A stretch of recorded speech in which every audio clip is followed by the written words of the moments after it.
Bien, chicos, con buena intención trataremos de completar la revisión del sistema digestivo. ¿Me escuchan y tienen imagen, por favor? Sí, doctor, sí se puede observar y se Ya, escucha. gracias.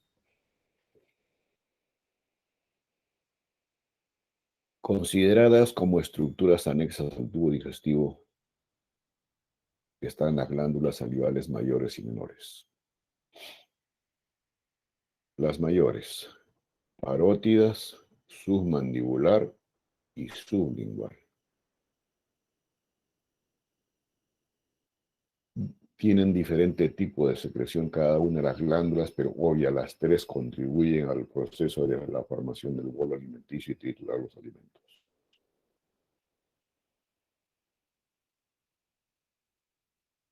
¿Qué caracteriza a la glándula parótida? Primero, que tiene una forma prismática o triangular, y en base a esta forma se describe en esta glándula la cara anterior, la externa que está visible ahí, y la opuesta a la posterior. Tiene un borde superior, perdón, una base superior e inferior, un borde anterior, un borde interno hacia atrás y un borde, perdón, medialmente y un borde posterior. En la estructura en sí del parénquima glandular se caracteriza por tener una serie de, primeramente, acimos y después lóbulos. Y de estas de estructuras delgadas y que después van a confluir, tienen también conductos excretores intraparenquimales, intraglobulares e interlobulares, y después por un segmento superior del borde anterior de la glándula parótida emerge su conducto excretor, lo que le da la característica de glándula de secreción externa. Y este conducto tiene una longitud promedio de 5 a 6 centímetros, obviamente que puede variar en longitud dependiendo de la constitución del individuo. La glándula en sí tiene un peso promedio de 25 a 30 gramos. Luego está recubierta la glándula por un tejido conjuntivo que recibe la denominación de la fascia.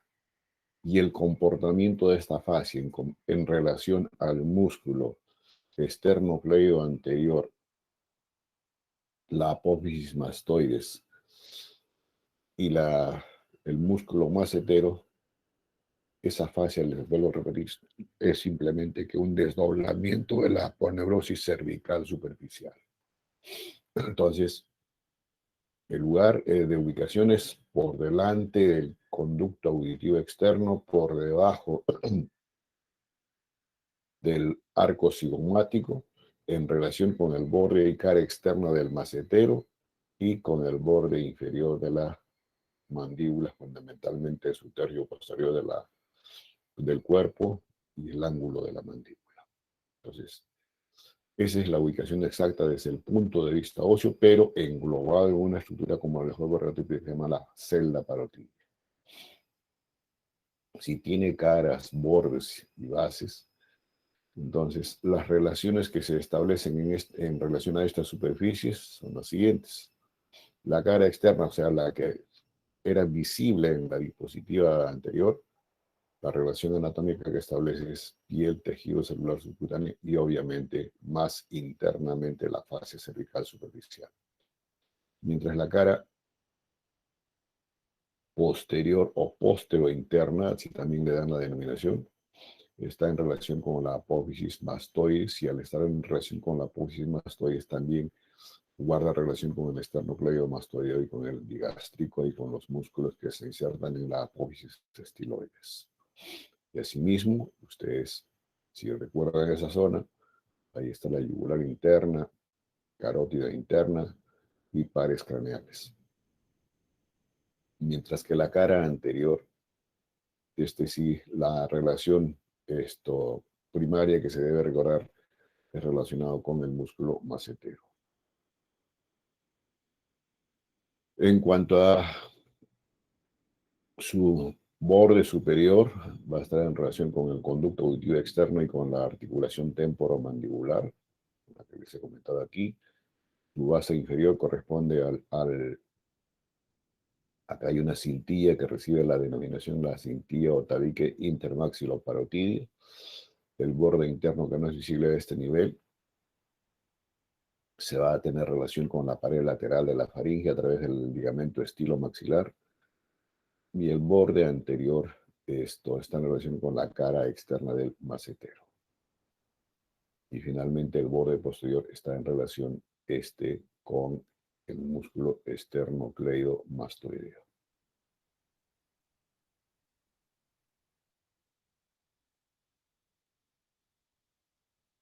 Ahora, esas se describen como relaciones extrínsecas y también hay relaciones intrínsecas relacionadas con la carótida interna, el tronco venoso temporomaxilar y las expansiones que tiene el nervio facial séptimo craneal cuando abandona el agujero estilomastoideo o conducto petroso del nervio facial. Y de esto específicamente, acá tienen ustedes, jóvenes, esta todavía es cuando recién está apareciendo por el agujero estilomastoideo, acá está la apófisis mastoides, el nervio facial y después se introduce en la glándula parótida. Y aquí tiene una serie de divisiones este nervio y justamente las divisiones o ramos es para inervar las diferentes superficies que hay o estructuras de la cara, pero no le da ningún ramo o filete nervioso para darle las propiedades secretoras a esta glándula. Eso tiene que quedar bien claro. Simplemente a esto, el comportamiento del séptimo par respecto a la glándula parótida, se le da la denominación de la conformación del plexo facial intraparotídeo. Les comenté que tiene un conducto excretor y también les precisé que tiene una longitud promedio de 5 a 6 centímetros. Este conducto excretor, que es el de Stenón, transcurre inicialmente por la cara externa del macetero. Luego, cuando llega a su borde anterior del mismo músculo, cambia de dirección de horizontal hacia vertical y atraviesa las fibras del músculo que es el bucinador, y desembocar en la mucosa de la pared lateral de la boca a nivel del segundo molar superior.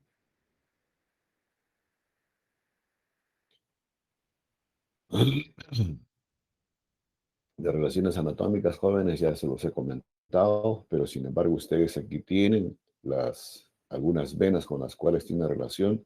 Nuevamente aquí la presencia de las divisiones que tiene el séptimo par craneal. Y este esquema es para poder explicarles un poco de lo que es el comportamiento, cómo es la distribución de las hojas de división de la aponeurosis cervical superficial para conformar la celda parotídea. Esta región es posterior. Aquí está el esternocleidomastoideo. Este es el músculo macetero de la rama ascendente de la mandíbula. Y esta es la glándula parótida. Entonces, esta es la piel que recubre la región lateral de la cara. Y aquí está esto representado en dos líneas. La aponeurosis cervical superficial se desdobla, una que la describen como más gruesa, va a recubrir la cara externa de la glándula parótida. La otra se va a la pared posterior, ¿no es cierto? Esta es la pared anterior que recubre la fascia cervical superficial de la glándula parótida. Y esto es lo más medial. Entonces aquí la glándula parótida, esto es su cara, por eso anterointerna, está en relación con la pared lateral de la faringe, específicamente con el músculo constrictor superior. Y en esta región posterior, aquí están las relaciones anatómicas, aparte del esternocleidomastoideo con el músculo digástrico, la yugular interna, las estructuras vasculonerviosas, el paquete vasculonervioso ahí formando inclusive para el neumogástrico. Y este es el espacio estilofaringio.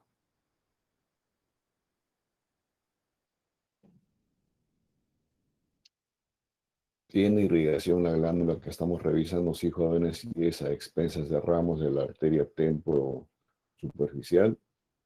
Esta proviene a su vez de la carótida externa y el drenaje venoso fundamentalmente es al tronco retromandibular. Drenaje linfático también igual, sigue primeramente la cadena de los ganglios submentonianos o submandibulares y dependiendo de la región de la parótida puede también drenar. Primero hay ganglios en la superficie de la misma glándula parótida y drenar a la cadena ganglionar superficial o profunda. La siguiente glándula, jóvenes, aquí está la glándula que hemos revisado. La que vamos a revisar ahora es esta, la submaxilar o submandibular. La ubicación es en la fosa de la misma denominación en la región posterior del cuerpo de la mandíbula y está ubicada esta fosa en relación por detrás de la línea miloidea. Y también, obvio, todos los límites es el borde inferior de la mandíbula. Al ubicarse así la glándula a este nivel, también se le describe como una forma prismática triangular. Por tanto, en la anatomía de superficie de esta glándula se describen tres caras. Inferior, externa, la que está en relación con la misma superficie ósea, y la inferior. Tiene una extremidad posterior, una extremidad anterior y al igual que la glándula parótida, también tiene una celda osteofibrosa, porque una de las paredes es esta fosa en la mandíbula y la demás recubierta que tiene esta glándula en esa celda es también producto del desdoblamiento de la aponeurosis cervical superficial.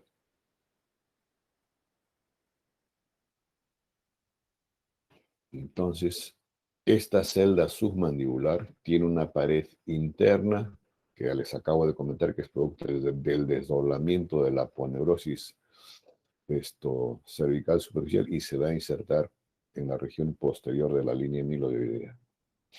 Y va a establecer relaciones anatómicas con el músculo miloideo digástrico. Con el digástrico lo hace con sus dos vientres, inclusive su tendón. La pared infraexterna también es producto de lo mismo, ya se los expliqué, y específicamente el desdoblamiento ocurre en relación con el hueso ioides. Y la pared superexterna, esa sí va a estar en relación con la cara interna de la superficie, esta de la fosa submandibular. Aquí está la glándula submandibular, jóvenes. Fundamentalmente o en mayor proporción su ubicación es por debajo del músculo miloioideo y tiene una prolongación sobre la superficie de este músculo. Y de esa recién nace su conducto esquetor, que es el conducto de Wharton, que tiene una longitud promedio de 4 a 5 centímetros de longitud, 2 a 5 milímetros de diámetro. Y en el recorrido que tiene este conducto se relaciona con el nervio lingual y con el nervio hipoglósico. Externamente, y que no sé si logran ver acá, jóvenes, existe un triángulo que se llama el triángulo de Pirogov, conformado por el borde posterior del músculo miloideo por delante. Hacia arriba va a estar el nervio hipogloso y hacia abajo el tendón intermedio del músculo digástrico. Y la bisectriz de esto, o el contenido, si que quieren, del triángulo lo constituye la arteria lingual. Entonces, la utilidad de este triángulo de Pirogov es para poder ubicar al nervio perdón, a la arteria lingual.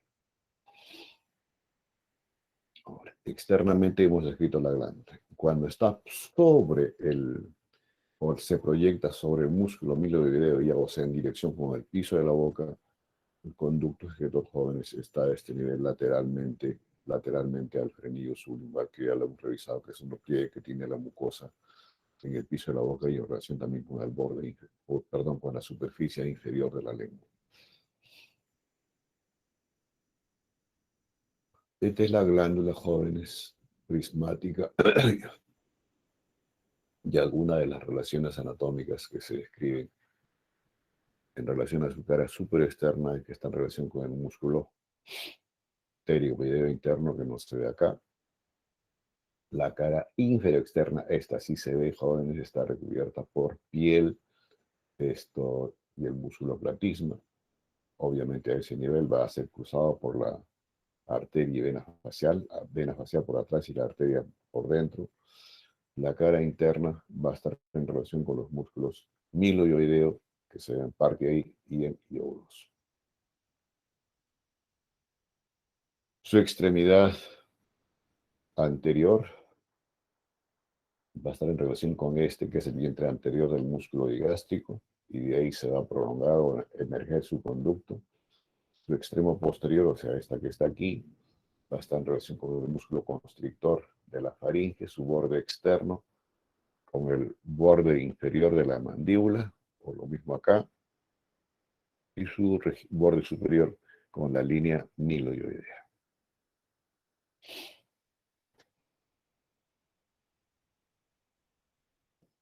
Nuevamente lo mismo que les he comentado en relación con el conducto de Sternum, y también ya se los he precisado dónde desemboca. La irrigación es a expensas de ramos de la arteria facial que también tiene relación y le proporciona ramos para su inervación. El drenaje linfático igualmente es primero en la cadena submandibular y después a la región cervical anterior y cervical profunda. Ahora, en cuanto a la inervación de la glándula submandibular, y lo mismo para la glándula sublingual, jóvenes, es a expensas de este nervio lingual. Pero para que le proporcione fibras vegetativas o secretoras a esta glándula que estamos revisando, antes de tener el ganglio lingual y tener las fibras preganglionares y postganglionares hacia la superficie de la glándula, se le tiene que anastomosar o unir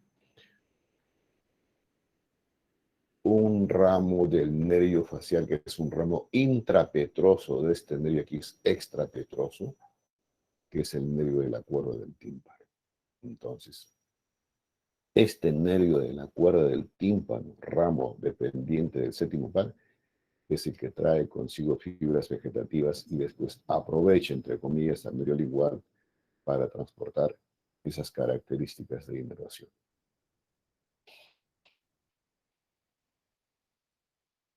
Sublingual, la tercera glándula salival mayor. Igualmente tiene una fosa sublingual, pero este ya está en la región anterior del cuerpo de la mandíbula, superficie interna. Ahí la tienen, jóvenes. Este sí realmente está ocupando el piso de la cavidad bucal, la más pequeña de todas las glándulas. Se describe una cara externa que es visible acá, la cara interna que prácticamente se va a relacionar con la misma superficie de la otra glándula. Tiene un borde superior, un borde inferior y un extremo posterior y un extremo anterior. Entonces sus relaciones son fáciles de determinar porque el piso va a estar en relación con la cara inferior, con el músculo miloioideo. Su cara superior va a estar en relación con la mucosa que tapiza la cavidad bucal. A diferencia de la submandibular y la parótida, no tiene celda, como hemos escrito para ambas dos anteriores glándulas. Su característica es túbulo alveolar, por tanto el tipo de secreción de esta glándula es mucosa. Tiene conductos excretores mayores y menores. Y los conductos excretores menores son estos jóvenes que ustedes están viendo ahí, y que desembocan en una serie de conductivos en el piso de la cavidad bucal. Y solamente tiene un conducto excretor mayor. O sea, la gran diferencia de esta glándula con la submandibular y la parótida, estas dos tienen celda y tienen un solo conducto excretor. Esta no tiene celda, es pequeña y tiene varios conductos excretores. Entonces, a este conjunto de orificios de desembocadura, por ejemplo, le dan la denominación de las carúnculas sublinguales. Un ratito, por favor.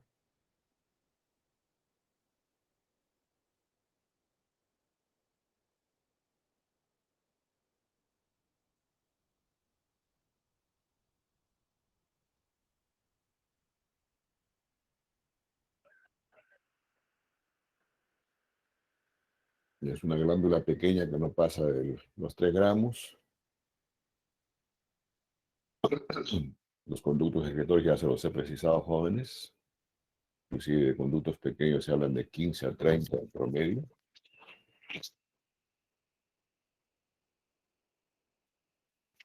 Buenos días.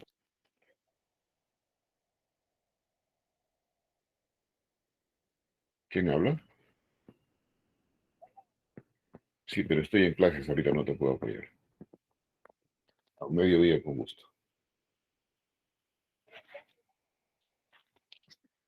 ¿Cómo? Señorita, no la puedo atender, estoy en clases, entiéndame. Luego, jóvenes, aparte de estas 3 glándulas salivales mayores, existen glándulas salivales menores.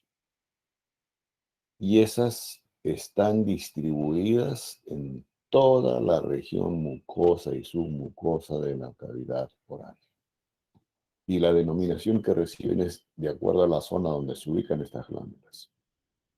Así tendremos glándulas labiales, las glándulas yugales, las molares en relación o circundantes a las mismas piezas dentarias, las palatinas bien ubicadas en el paladar duro o paladar blando, porque acuérdense que tiene recubierta de mucosa y aponeurosis, las glándulas glosopalatinas y finalmente las glándulas linguales.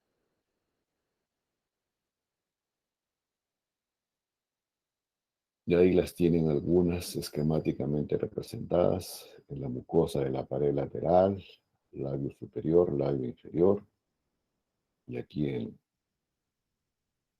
una foto de los mismos jóvenes. Vuelvo a repetir, estas son una de las estructuras consideradas como anexas al tubo digestivo, porque hay otras más.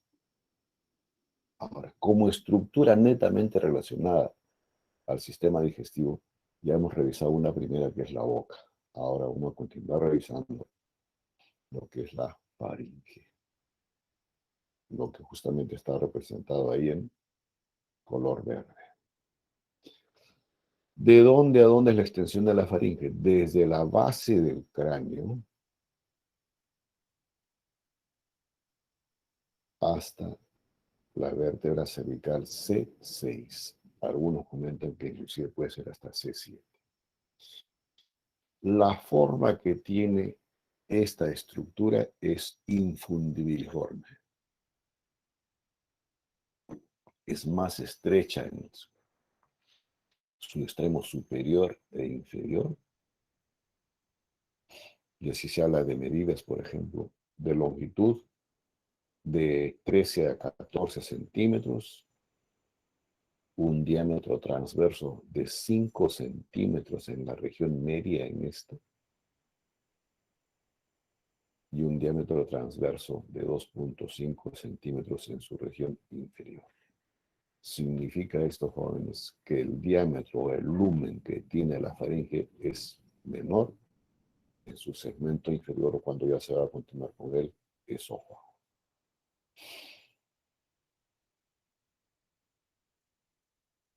Eso es un corte sagital. Esto también es un corte sagital, ¿no es cierto?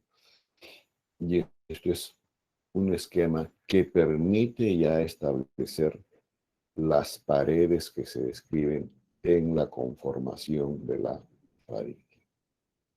Tiene una pared posterior, una pared anterior y dos paredes laterales. ¿Qué caracteriza a cada una de estas paredes? Obvio que la parte más interna, jóvenes, está recubierta de mucosa, todas las paredes, incluyendo su extremo superior e inferior, pero el epitelio que recubre a esta mucosa es diferente. Bien, hablemos del primer segmento de la faringe o del segundo y tercer segmento. Luego, ¿qué hay en la pared posterior? ¿O con qué estructuras guarda relación? Todo esto es columna vertebral, canal raquídeo, con los músculos prevertebrales y su respectiva aponeurosis, y más hacia atrás, por supuesto, con las vértebras respectivas. Pero aquí hay un tejido conjuntivo laxo que le permite una adherencia de las mismas características. Por eso es que la faringe tiene la capacidad de dilatarse y también cierta movilidad para la progresión del bolo alimenticio. Y a este nivel también se describe un espacio retrofaringeo limitado, que está delimitado por tabiques sepitales a este nivel. Mientras que en las paredes laterales, la característica es que hay un espacio maxilofaringeo. Y la faringe, fundamentalmente en su región superior, constituye la pared interna de este espacio maxilofacial y la pared externa lo van a constituir la rama ascendente de la mandíbula fundamentalmente. Ahora, les decía que el epitelio que recubre esta mucosa es diferente dependiendo del nivel de la faringe que se describa, sí. ¿Por qué? Porque esto es prácticamente continuación de la nariz o cavidad nasal.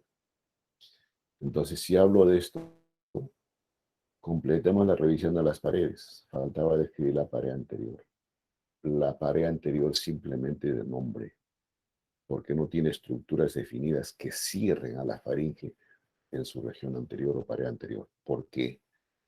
Porque su primera porción se continúa con la cavidad nasal, por tanto tiene una función prácticamente netamente respiratoria. Y el epitelio que recubre en base a esta función es un epitelio ciliar. Entonces, abierto. La siguiente región también es abierta, porque tiene que tener necesariamente comunicación con la cavidad bucal para la continuación del bolo alimenticio. Y la tercera porción, que es la en relación con la región posterior de la laringe, y obviamente después la tráquea, pero esto ya con el esófago. Pero aquí no es abierto como esto, sino existe un cartílago que ya más adelante revisaremos que es el cartílago de epiglottis, que cierra el orificio de entrada a la laringe, o sea, al sistema respiratorio, y permite la progresión del bolo alimenticio hacia el esófago. Ahora, en base a estas porciones que les acabo de comentar, este es un corte sagital, esta es la vista anterior. Ha sido retirado parte de las paredes laterales y definitivamente la región posterior. ¿Qué vemos? Lo que se denomina pared anterior. Y ahí está. Las cobanas, que es el límite posterior de la nariz. El istmo de las fauces, que es el límite posterior de la cavidad bucal. Y este es el cartílago epiliótico y con el bolo alimenticio. Esto cierra y permite la progresión del bolo alimenticio. Entonces, cada una de estas porciones recibe una denominación de la nasofaringe Esto es prácticamente función puramente respiratoria. Esta es la orofaringe. Este tiene una doble función, pero más para la progresión del lóbulo alimenticio. Y esta es la laringofaringe. Y lateralmente van a ubicarse los recesos piriformes. Más detalles de esto último que acabamos de hablar. Acá tenemos a la rinofaringe, jóvenes. Y lo que destaca en la pared lateral de la rinofaringe es la presencia de la trompa de Eustaquio, recubierta por mucosa y un rodete especial, y la presencia de tejido linfoideo. Y aquí para precisar de que esto es el borde inferior del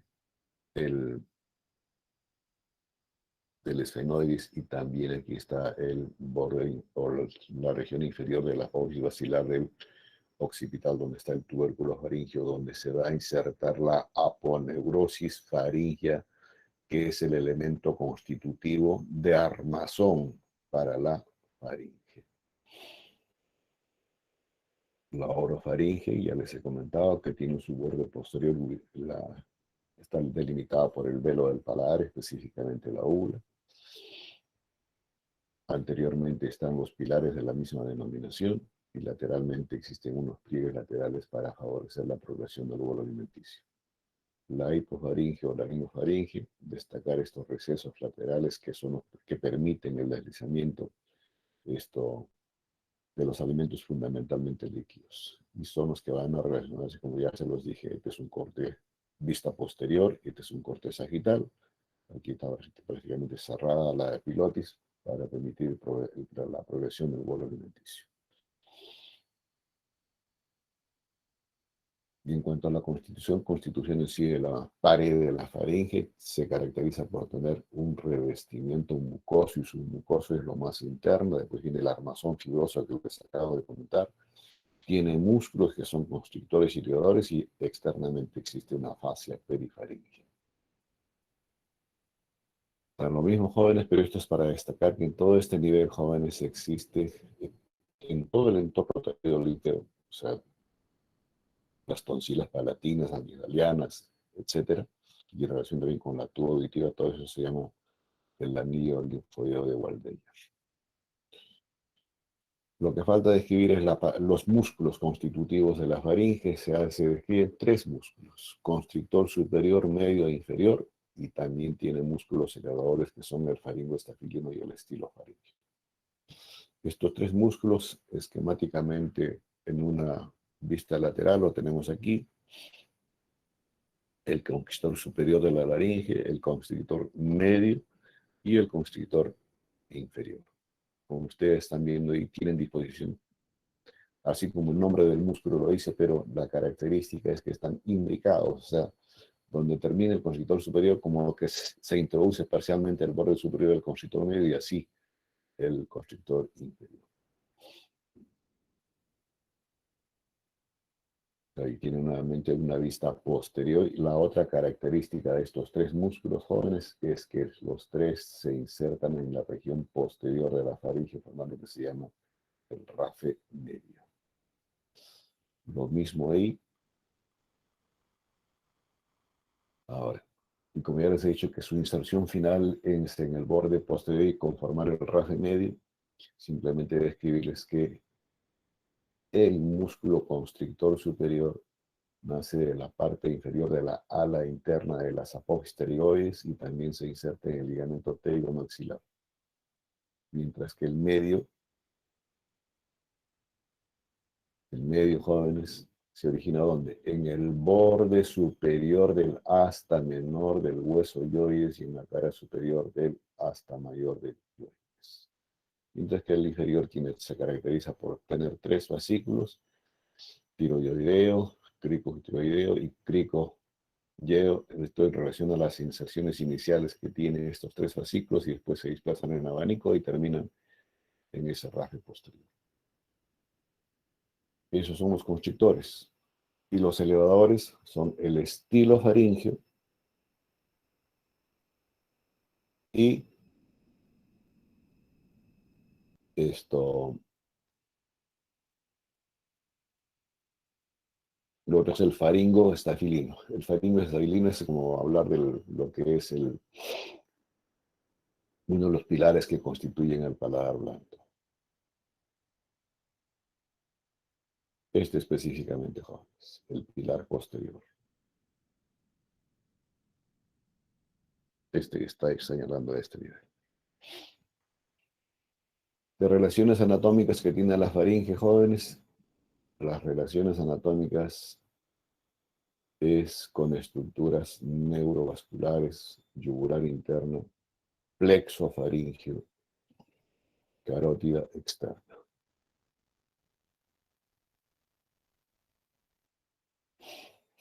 La inervación, jóvenes, la inervación tiene las siguientes características en cuanto a inervación. Desde el punto de vista sensitivo, son filetes provenientes del 10º par craneal. Para la inervación motora de estos músculos, filetes provenientes del glosofaringio, al igual que ramos provenientes del espinal. También tiene inervación de la cadena vegetativa, fundamentalmente del componente simpático. Entonces, todos estos van a formar el plexo faríngeo. Siguiente estructura que le continúa a la faringe. No olviden también, jóvenes, que en su región anterolateral la faringe tiene relación con, más lateralmente, con esta glándula que es la glándula tiroidea, que puede inclusive traer trastornos digestivos cuando hay patología instalada a este nivel. Les decía, la siguiente estructura es el esófago.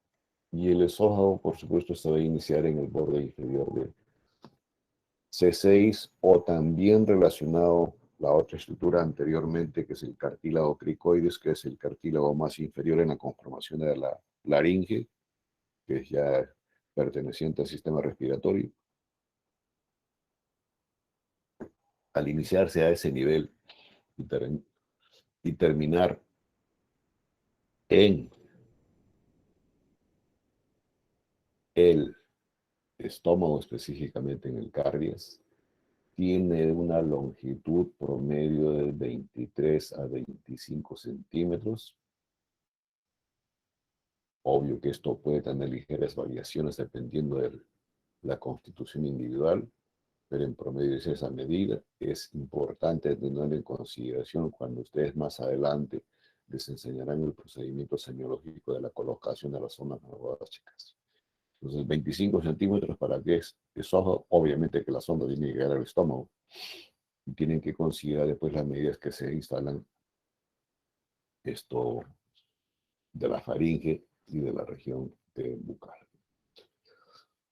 Porciones que se describen en la faringe tiene una región cervical, una región torácica y finalmente una porción abdominal. ¿Es disposición vertical? Sí, pero no es recta como ustedes lo están viendo ahí. Tiene una concavidad derecha superior y una convexidad derecha inferior. Ahora, ¿cómo se mantiene en posición anatómica el esófago? Se describe por la misma continuidad que tiene con la faringe y con el estómago. Además, jóvenes, existe la presencia de un tejido conjuntivo denso, pero ligeramente elástico, con la cara posterior de los anillos traqueales y de la columna vertebral también. Ahora, ¿por qué la presencia de este tejido? Porque también la tráquea a este nivel cartilaginoso que conforma no tiene cartílago. Entonces eso permite la movilidad del esófago y también permite hacer el movimiento de esto, fundamentalmente cuando hay un mecanismo de la tos en la tráquea. Ahora, ¿cómo está constituido las paredes del esófago? Externamente tiene músculos, que es circular interna y longitudinal externo. Internamente a a la capa muscular, existe un tejido celular a expensa de tejido conjuntivo elástico, y la parte más interna está tapizada de mucosa, y en esa mucosa tiene la presencia de glándulas esofágicas.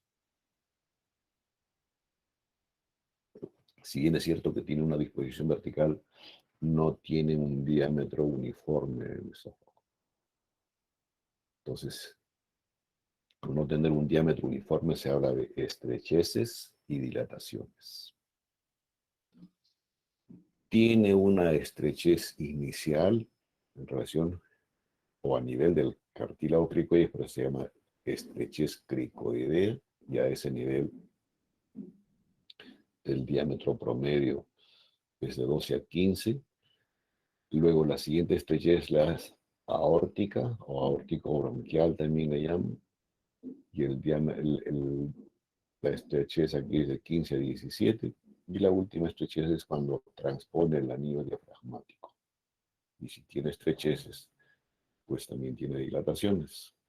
Y las dilataciones son crico, aórtica, bronco, diafragmáticas, justamente este nivel, y la subdiafragmática. Ahora, en cuanto a relaciones anatómicas, estas van a variar dependiendo de qué región del esófago hablemos, si es cervical, torácica o abdominal. Si es en la región cervical, anteriormente, ¿a quién tiene el esófago? A la tráquea o anillos traqueales. Posteriormente a la columna con los músculos prevertebrales, lo mismo que hemos comentado prácticamente para la faringe. Lateralmente aquí me tener a la carótida externa, esto, nervio vago, músculos que hay en esa región. También en parte aquí, si es dependiendo si hay o no crecimiento de la glándula parótida, la región torácica va a estar en relación inicialmente con los bronquios principales, con la ácidos, con la aorta. Pero la relación más anatómica más importante es que se describe en la porción esofágica. Son dos fondos de saco, aorto esofágico, y esto en relación con la pleura que recubre ambos parénquimas pulmonares, y esto ácido esofágico. Además, jóvenes, esto que están viendo en amarillo, que lo hablaremos con calma, es la presencia de los dos troncos vagales en la región anterior y posterior. Y en la región abdominal, la relación anatómica que deben recordar, primero que aquí a este nivel se describe la presencia de un ligamento freno esofágico. Y luego, ya en el mismo abdomen, solamente su cara anterior del esófago abdominal está recubierta de peritoneo. Además, en su cara anterior hay la presencia de parte del lóbulo izquierdo del hígado. Posteriormente va a estar en relación con el vago, específicamente su rama derecha o tronco derecho, y los pilares del diafragma. A la derecha va a estar en relación con el lóbulo de Spiegel del hígado, y a la izquierda con la tuberosidad mayor del estómago. La irrigación también cambia, jóvenes, dependiendo si es cervical, va a estar a expensas de las tiroideas inferiores. La región torácica va a estar a expensas de los ramitos provenientes de las intercostales y ramos que nacen directamente de la aorta.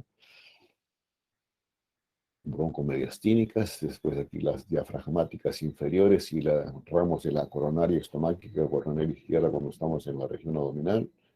El drenaje venoso también sigue el mismo comportamiento de la irrigación arterial. Y la inervación, jóvenes, la inervación,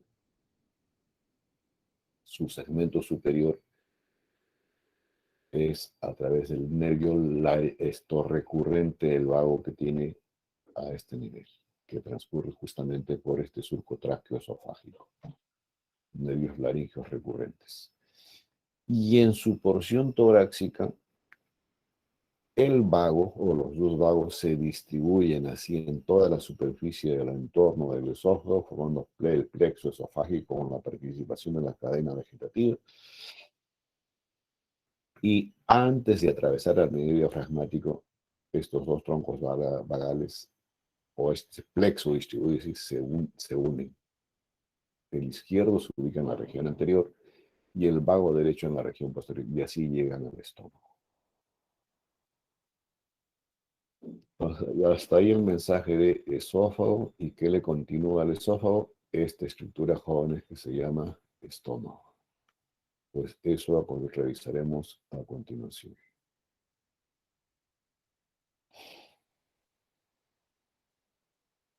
Que es la posición anatómica no solamente del individuo joven, sino la disposición de las diferentes vísceras intraabdominales.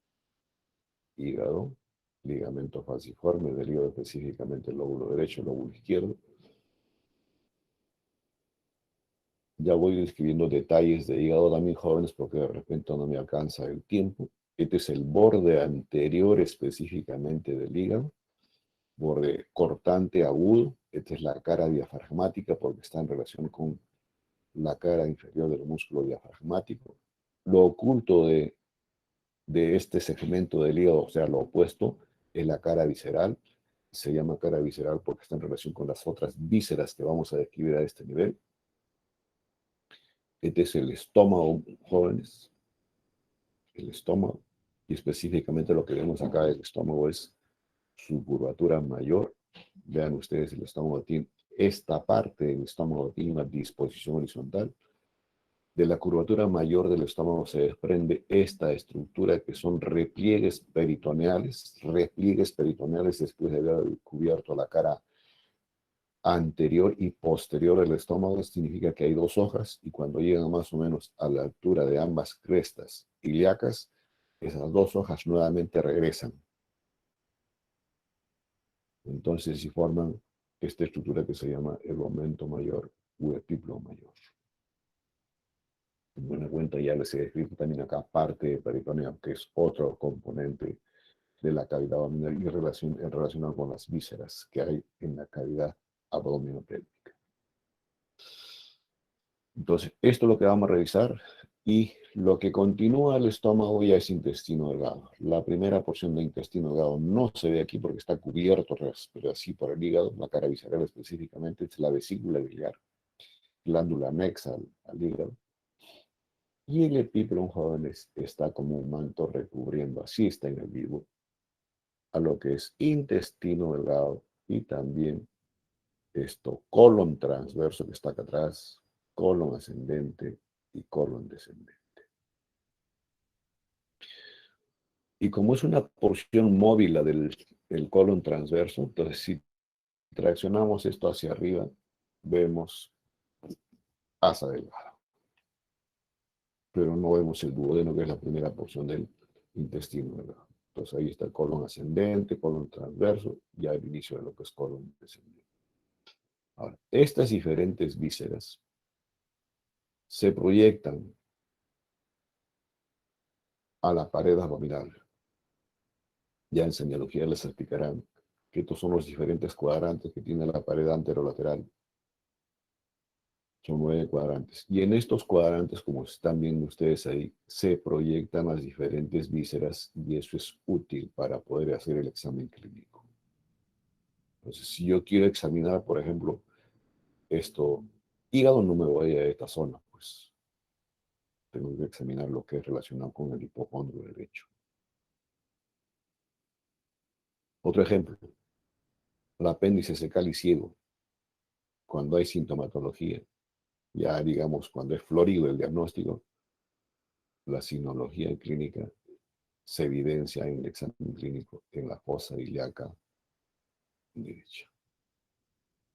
Entonces, volviendo a nuestro tema, el estómago está localizado en la fosa subfrénica izquierda, en el hipocondrio izquierdo epigastrio, fundamentalmente.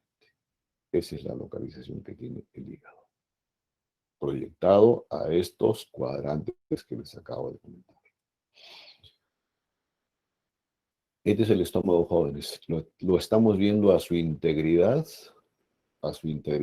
y lo que falta solamente de observar aquí del estómago es la pared posterior. Entonces, ¿quiénes constituyen el elemento de fijación del estómago? El mismo esófago y el duodeno, pero no son las únicas. Existen otras estructuras que contribuyen a su fijación o mantención en posición anatómica, que son repliegues peritoneales a expensas de esto, peritoneo visceral, y que son los repliegues gastrohepático, esto que justamente estoy señalando, gastrohepático, el ligamento gastroesplénico que no se ve acá, o sea, va relacionado con esta curvatura mayor del estómago y el bazo, y el ligamento gastrocólico, que tampoco se ve muy bien acá. Pero son duodeno, esófago, y esos tres ligamentos quienes lo mantienen en posición anatómica del estómago. Longitud promedio 21 a 25 centímetros, ahora dependiendo si hablemos de un estómago vacuo o lleno, siempre el estómago es más pequeño en el recién nacido. Y para poder evaluar estómago, obvio, lo fundamental aquí es hacer estudios endoscópicos o radioscópicos. Capacidad del estómago, litro y medio. Por la posición que adopta se describe que puede tener diferente disposición a la manera de un cuerno como este, a la manera de un anzuelo y a la manera de una jota. Partes del estómago. Fondo gástrico o tuberosidad mayor. Y esto más o menos es una línea que se traza por el borde superior de la desembocadura que tiene el esófago. De ahí hasta donde se forma un ángulo de disposición vertical y el estómago es horizontal, es el cuerpo del estómago. Y después viene el antropíloro, el píloro propiamente dicho. Cara anterior, no se ve aquí la cara posterior, curvatura menor y curvatura mayor. Esas son las partes del estómago. Lo mismo, jóvenes, fondo, tuberosidad mayor, la curvatura menor, curvatura mayor. Ahora, la curvatura menor del estómago, más gruesa, inclusive se habla de un grosor totalmente diferente a la curvatura mayor, y como que se tuviese dos bordes, y por esos bordes se instala una vertiente y por ahí van a estar transcurriendo vasos y nervios. De la conformación de la pared del estómago, que tiene tres capas musculares, y esta es la mucosa, que tiene un tejido epitelial especial y glandular, y dependiendo de las glándulas para la función que cumplen en diferentes niveles, pero a este nivel la mucosa forma unos pliegues verticales para la facilitación del deslizamiento de los alimentos ya triturados. Este es más específicamente la conformación de la pared. Yendo de fuera hacia adentro, tendremos primero que lo más externo, la serosa, esa recubierta peritoneal que les dije en la pared anterior y posterior. Luego está la capa muscular, la submucosa y la mucosa. O sea, esto que se está viendo aquí, donde están los pliegues gástricos. Para que vean mejor ahí la disposición que tienen los pliegues gástricos conformados por la mucosa. Esta es la distribución de los estratos musculares. Longitudinal, que es lo más externo, circular, y después la capa oblicua o la manera de asa. Esas son las tres capas constitutivas de los músculos en el estómago. Ahora, de relaciones anatómicas. La cara anterior, esta porción, la tuberosidad mayor, va a estar en relación con la pared costal del lado izquierdo. Y cuando se hace un mecanismo o procedimiento semiológico que se llama percusión, uno no se percute aquí como si fuese algo lleno de aire. Y es justamente por la presencia de aire en esta cámara gástrica que se llama el espacio de Traube. A este nivel también está en relación con el hígado. Luego, la curvatura mayor está en relación con el colon transverso. La curvatura menor en relación con el omentón menor. Y los detalles anatómicos donde realmente esto revisten importancia en la descripción del estómago es la cara posterior, o sea, lo opuesto aquí, lo que no se ve. Y en el siguiente esquema vamos a ver aquí, jóvenes. Aquí ha sido cortada el estómago, se ha retirado la mitad superior del cuerpo y la tuberosidad mayor. ¿Y qué vemos que hay? Estas son estructuras, vuelvo aquí, jóvenes, que están por detrás de todo esto.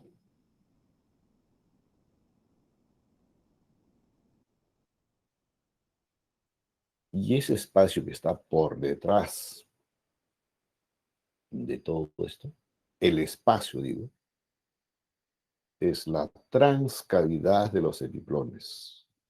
Estoy hablando de epíplono. Y esa transcavidad de los epiplones, obvio, tiene paredes definidas y la pared anterior de esa transcavidad de los epiplones está constituida por la pared posterior del estómago, el omentón menor. ¿Es una cavidad? Sí. O tendrá pues pared superior, pared inferior, pared lateral. No es vacua, tiene un contenido. Y ese contenido es el que está relacionado con la cara posterior. Luego, la otra característica de esta transcavidad de los biclones no es una cavidad cerrada. Es parte conformante de la cavidad peritoneal en general. Entonces, tiene que tener, o tiene, mejor dicho, orificio de comunicación, la transcavidad de los biclones con la cavidad omental mayor, y a través de este orificio, que es el hiato de Winslow. Y este hiato de Wilson también tiene pared superior, inferior, superior e inferior. Entonces se comunica. Entonces ese es un detalle de peritoneo que creo que no vamos a alcanzar a revisar. Entonces estábamos acá, volvemos al estómago. ¿Con quién se relaciona? Que es lo mismo que decir cuál es el contenido de la transcavidad de los biplones.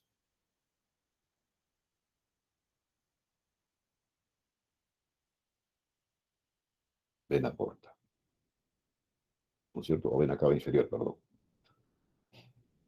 Luego, aorta abdominal.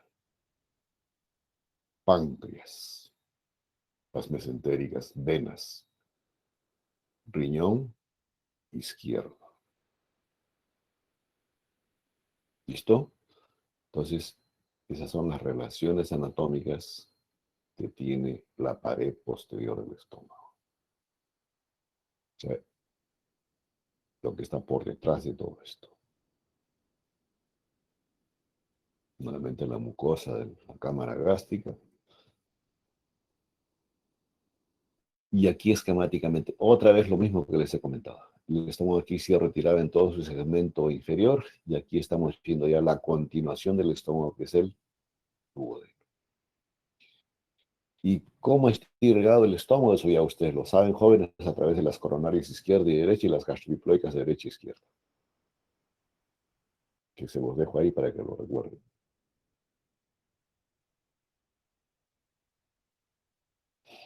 Y luego, el drenaje venoso, jóvenes, tiene diferentes estructuras linfoideas en la superficie de esta estructura. Y el nodo más importante es el de la cadena preaórtica o del tronco celíaco.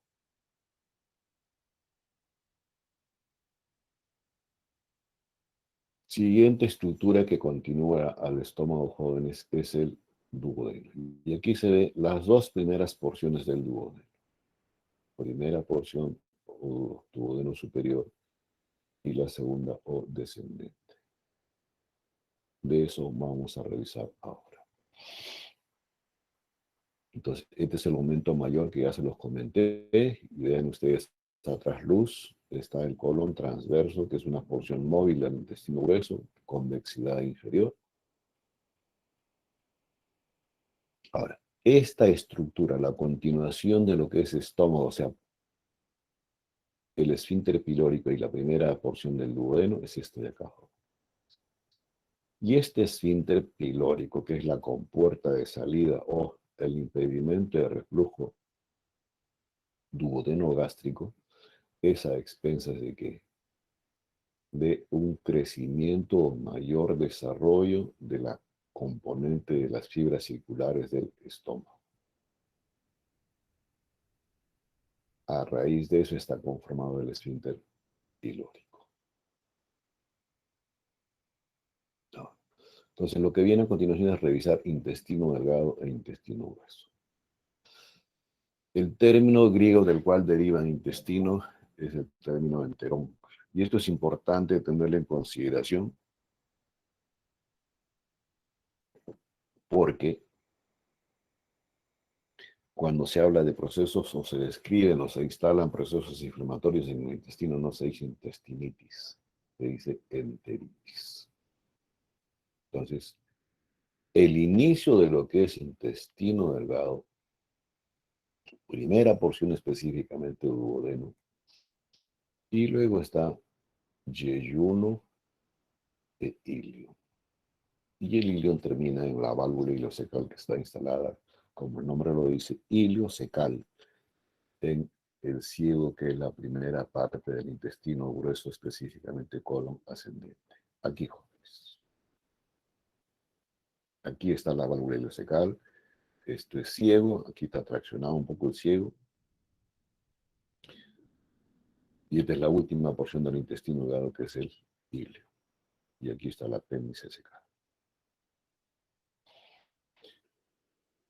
Entonces, la longitud total que tiene el intestino delgado es de 6 a 7 metros. Tiene 3 porciones, como les acabo de comentar, duodeno con una longitud de 25 a 30 centímetros. El yeyuno mide el resto de la longitud, ocupando el yeyuno 2/5 y el ilion 3/5.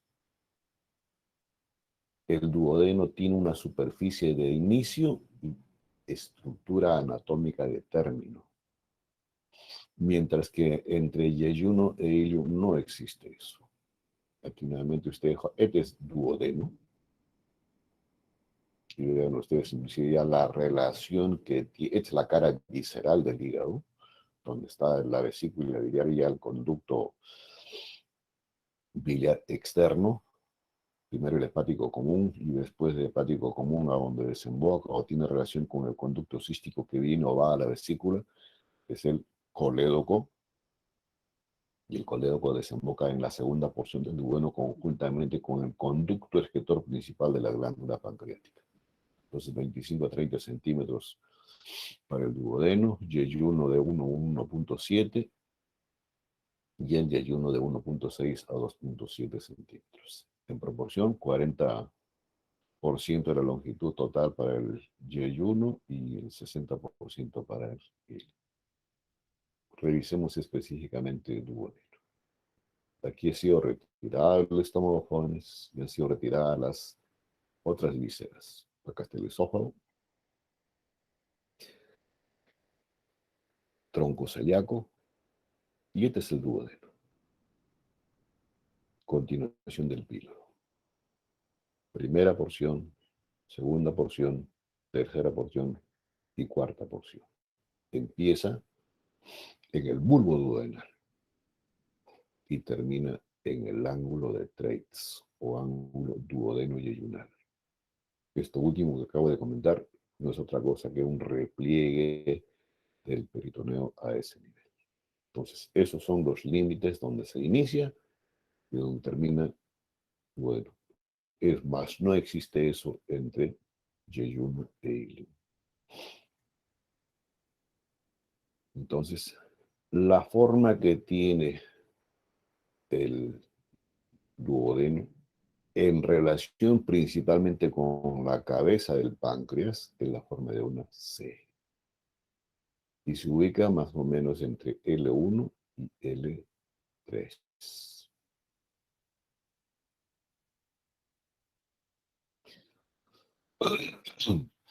De porciones, la porción superior la porción descendente o segunda, la porción horizontal o tercera y la última porción ascendente. En toda esta configuración tiene las siguientes flexuras: flexura superior e inferior.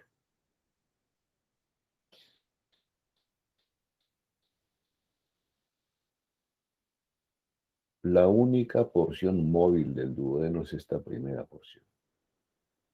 Las demás son fijas o retroperitoneales. La dimensión ya se los acabo de comentar. ¿Puede haber variaciones o malformaciones a este nivel? Sí puede haber, jóvenes. Ahora, ¿quiénes lo contribuyen a su fijación? Hoy ustedes están viendo ahí. Mismo peritoneo. Y el método de implantación que tiene el colon transverso. Tiene relación con la cara anterior, la segunda porción del duodeno. Relaciones anatómicas. Borde externo con el borde interno de la glándula renal. Su borde medial, fundamentalmente segunda y tercera porción, cabeza del páncreas. Su tercera porción ya en relación con este último ángulo, flexura, en relación con la vena mesentérica superior.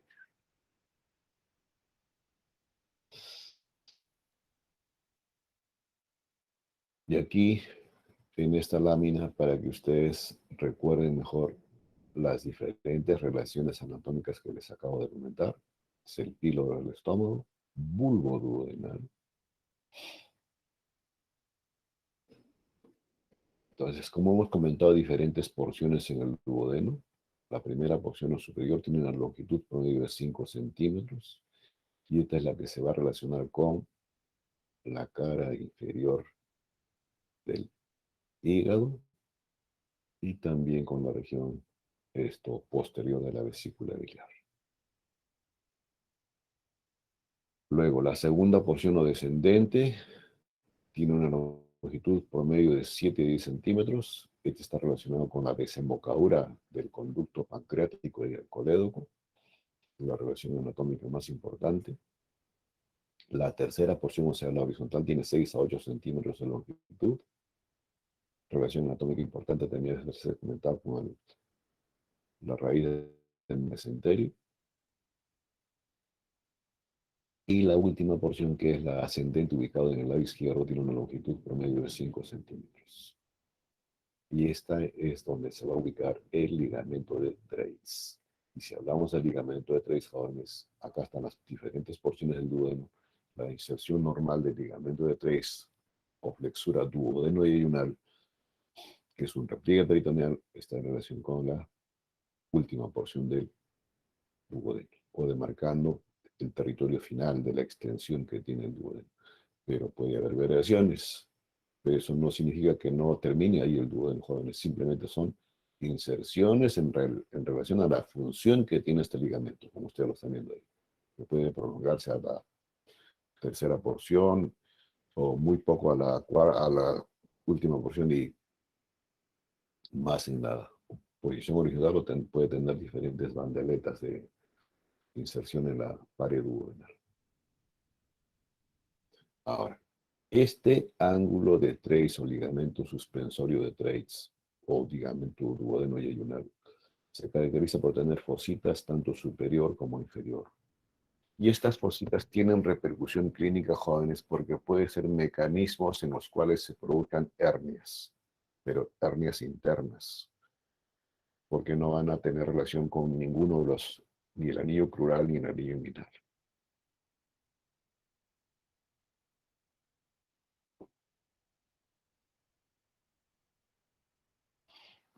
Ahora, en cuanto a la mucosa en sí o el lumen, la primera porción, que es el bulbo duodenal, su mucosa es prácticamente la continuación de los pliegues longitudinales que tiene el estómago.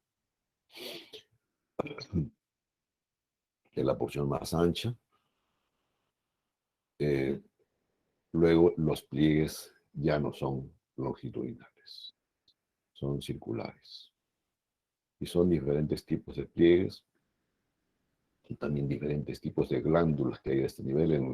En el segmento superior de la segunda porción están las glándulas de Brunner, las de Leverkusen en la parte más inferior, pero lo que destaca nítidamente en esta segunda porción, aparte de los pliegues y glándulas jóvenes, es dos papilas, papila duodenal menor y la papila duodenal mayor, ubicadas en la región postero-interna del diámetro que tiene el duodeno. En la papila duodenal menor, desemboca el conducto accesorio de la glándula pancreática. Y en la papila duodenal mayor desemboca que el conducto colédoco que transporta la bilis hacia el tubo digestivo y el conducto excretor principal de la glándula pancreática, el conducto de Wilson.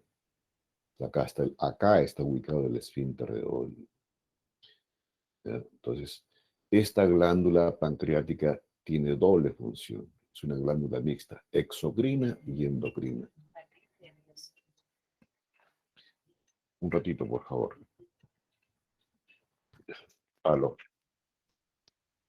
Aló. Sí, buenos días. Aló. Aló.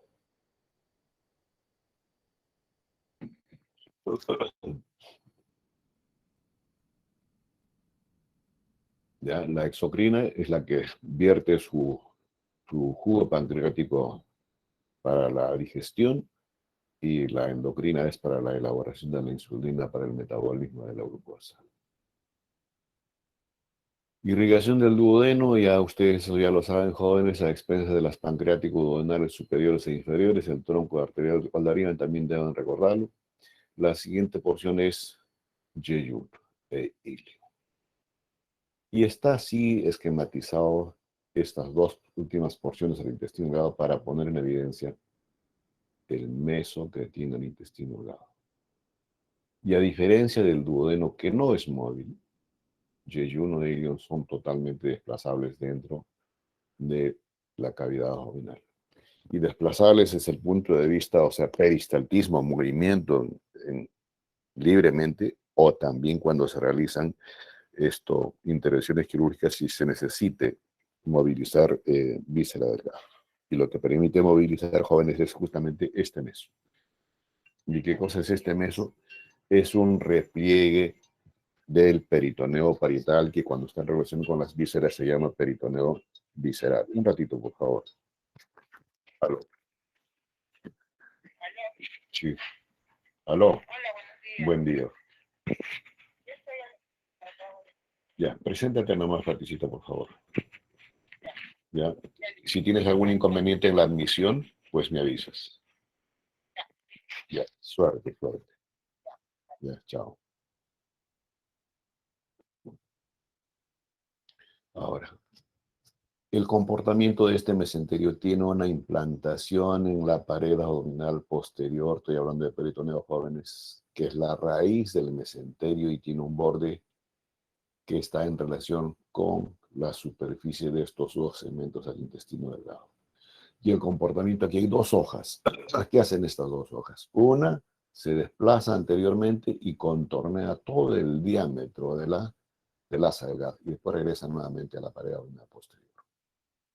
Entonces, por este comportamiento en relación al intestino delgado, se habla de un borde mesentérico, donde se juntan estas dos hojas en el intestino delgado, y el borde opuesto es el borde antimesentérico. Y a través de este meso, como ustedes están evidenciándolo ahí, transitan arterias, que son las arterias intestinales provenientes de la mesentérica superior. Y esta raíz del mesenterio que les comenté tiene una longitud promedio de 15 centímetros, de superior a inferior y de arriba hacia abajo, de izquierda a derecha.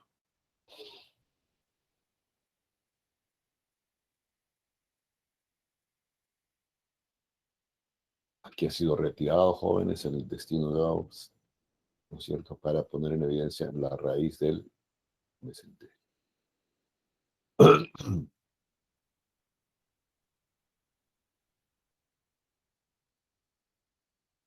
Yeyuno ilion son las dos siguientes porciones jóvenes. Características ya les acabo de comentar en relación con el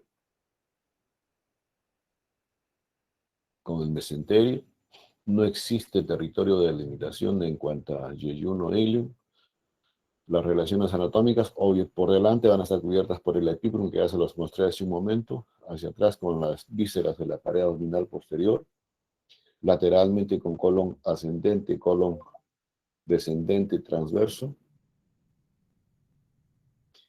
Característica desde el punto de vista de pared, lo tienen acá jóvenes, esta es la mucosa, pliegues circulares, donde están las válvulas de Kerkring, y las vellosidades intestinales, eso no debe olvidarse, es la mucosa, esta es la submucosa, la capa circular y la longitudinal externa y la serosa. Y la serosa está constituida por ese comportamiento que les he comentado del peritoneo.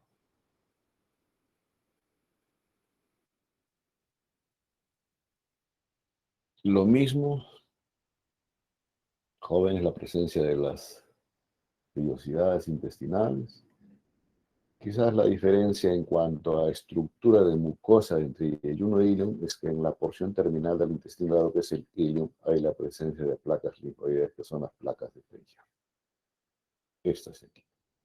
Y que estas placas de Peyer son más numerosas en el niño, que pueden simular cuadros de dolor abdominal y confundir en muchos casos con cuadros apendiculares. La irrigación ya se los comenté, el drenaje venoso también ya lo saben, que es a través de la vena mesentérica superior a la porta. Es factible de malformaciones congénitas a este nivel jóvenes, pero que es compatible con la vida, sí, es la presencia del divertículo de Meckel. Y el divertículo de Meckel no es otra cosa que una protrusión o elongación del intestino delgado con todas sus capas, pero que puede tener diferentes formas de implantación en el intestino, en la pared del intestino delgado. Ancha, como ustedes lo están viendo ahí, delgada o realmente estrecha. Y esto, la localización fundamentalmente es en la última porción del intestino delgado, más pegado a la válvula urocecal. Y esto puede ser trastorno patológico si puede confundirse con cuadros de apendicitis aguda.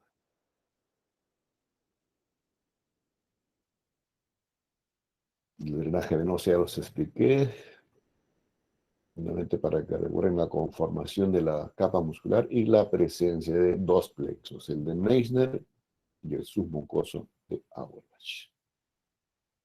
Y aquí para que vean algunas diferencias, pero ya no solamente anatómicas, sino desde el punto de vista anatómico y funcional. Por ejemplo, el diámetro del ilion se dice que es más amplio en comparación con el ilion. El espesor de la pared ilional es ligeramente más grueso en comparación al delgado. El Y1 se desliga periodoidal en el vivo como si tuviese una coloración más rosada, pero justamente porque tiene mayor vascularidad en comparación con el ilion. Y esto ya en relación con la fisiología. Se los dejo ahí para que revisen. Y el intestino delgado termina con su última porción en el ilion, en la válvula iliocecal. Está en el ciego y esta es la configuración que tiene la válvula. Y esto ya ven ustedes como la configuración que tiene la siguiente estructura que se llama intestino grueso, totalmente diferente a esta. Totalmente diferente. Entonces lo que viene a continuación es revisar el intestino grueso que se inicia en el ciego, luego el colon ascendente, ángulo hepático, colon transverso, ángulo esplénico, colon descendente, sigmoides, que es la otra porción móvil que tiene el intestino grueso. Acá está esto amarillo, está representando el mesosigmoides, y entonces el meso del colon transverso, que son repliegues peritoneales. Luego viene el recto y finalmente el ano.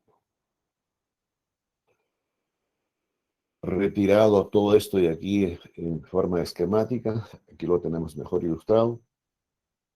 Esta es la superficie o la pared externa en sí de las diferentes porciones del intestino grueso. Entonces, lo que caracteriza externamente, ¿qué cosa es? Aparte de las diferentes regiones que les he comentado. La presencia de esto. Como si, digamos, fuesen estrechamientos secuenciales y progresivos que tiene la pared. A eso se llaman las austras. Y luego, externamente también ustedes están viendo acá unas bandeletas. otra acá. A esas bandeletas o cintillas se les llaman las tenias. ¿Sí? Y adosado a estas tenias, con unos acúmulos de tejido adiposo, eso constituye en la superficie del colon los apéndices epiploicos. Entonces, eso es externamente. Ahora, ¿por qué la presencia de estas austras? La explicación que se da es que en la capa muscular que tiene el colon, la que predomina es el estrato circular. Y el estrato longitudinal queda reducido a estas banderetas que son las tenias. Entonces, como hay predominancia, entonces se forman estas austras. Y también estas austras son las que van a permitir la progresión ya no del bolo alimenticio, sino del bolo fecal. Y estas tenias son el número de 3.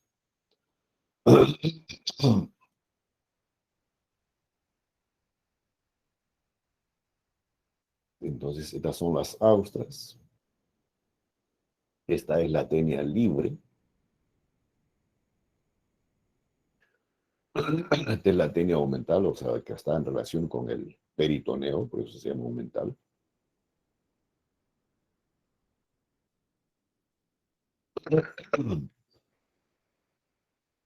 Acá está lo mismo la tenia aumental.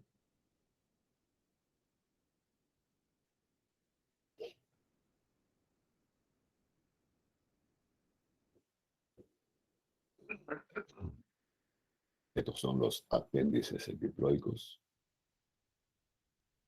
Ahora, estas 3 tenias, cuando están en relación con el ciego, las 3 tenias confluyen, ¿dónde? En relación con la implantación del apéndice secal. Y esto tiene importancia anátomo-quirúrgica. Y la razón es, si es que uno diagnostica o tiene la impresión diagnóstica de apendicitis y no encuentra el apéndice por la localización que puede tener de repente hacia atrás, ¿qué hace? Lo único que puede es identificar una de las tenias y seguirla. Y llega obviamente a donde está el apéndice secal.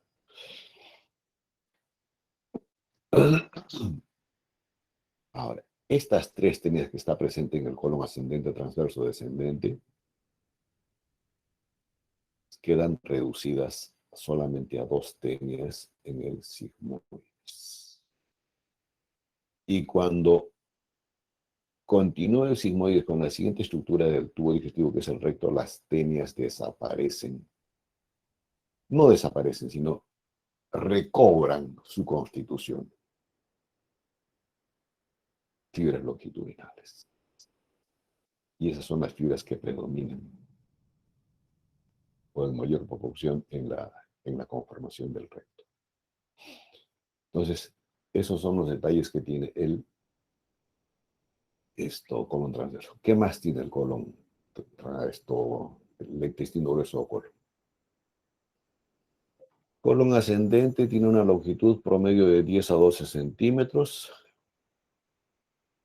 Este colon transverso y el colon descendente tienen recubierta peritoneal solamente su cara lateral o su borde interno y su borde externo y su cara anterior.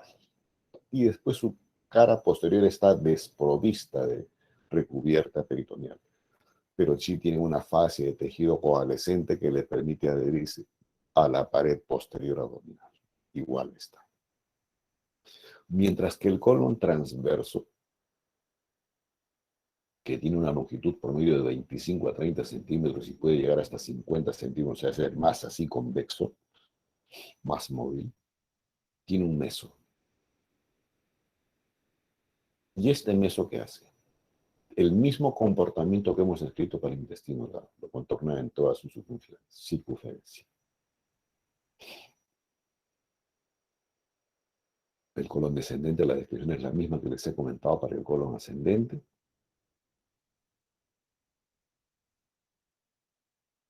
Aquí está el colon transverso, jóvenes, y por esto justamente la presencia de este meso es móvil.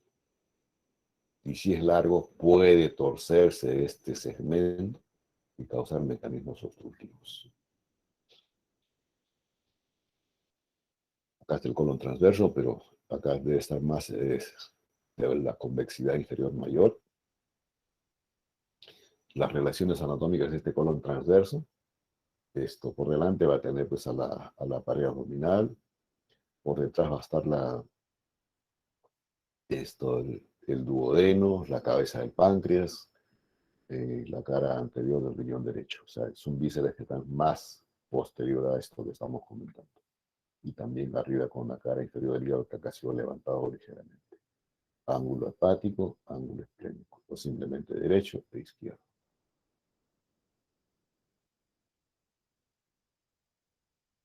Descendente, la longitud promedio de 10 a 12 centímetros, y el sigmoides, jóvenes, este sí tiene un meso tan igual como el meso del colon transverso.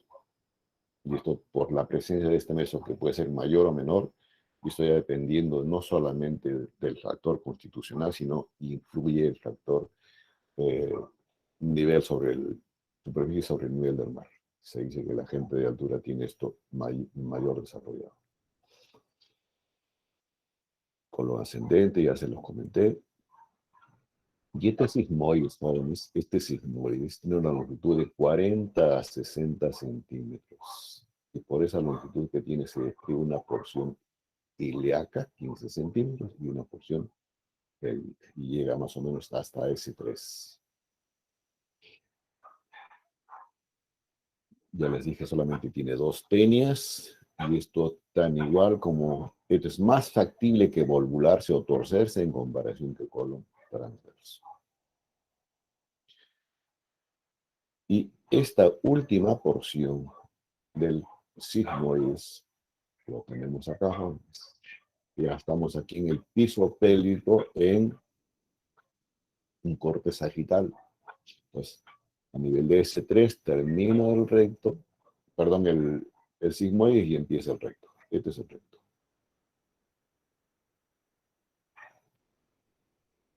¿No es cierto? Y está ubicado el recto, penúltima porción del tubo digestivo, por delante del sacrocoxis.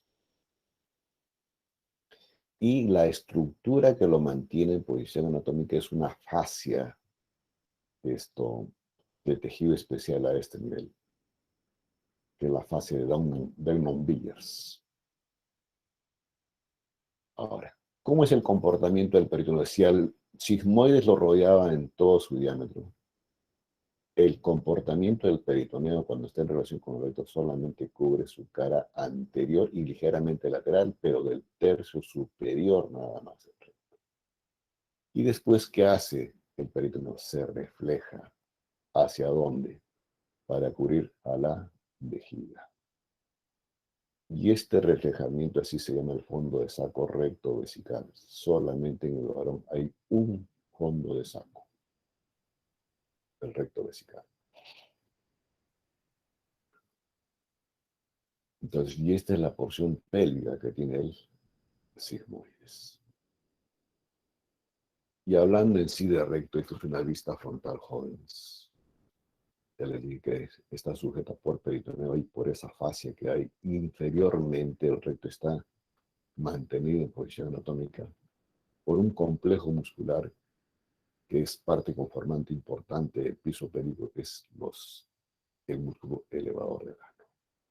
Como ustedes están evidenciando aquí en su superficie, comparando con el sigmoides, no tiene tenias, carente de tenias.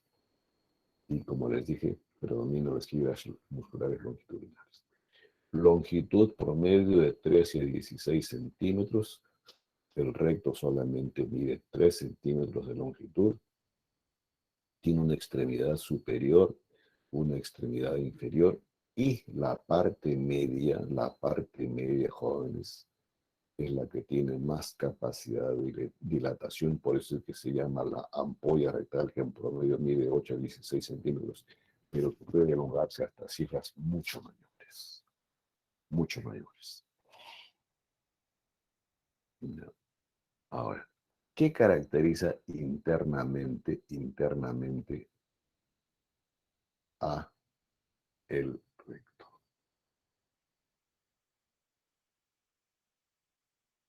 Y también, obvio, como característica de la superficie externa, esto, la presencia de las válvulas de Houston.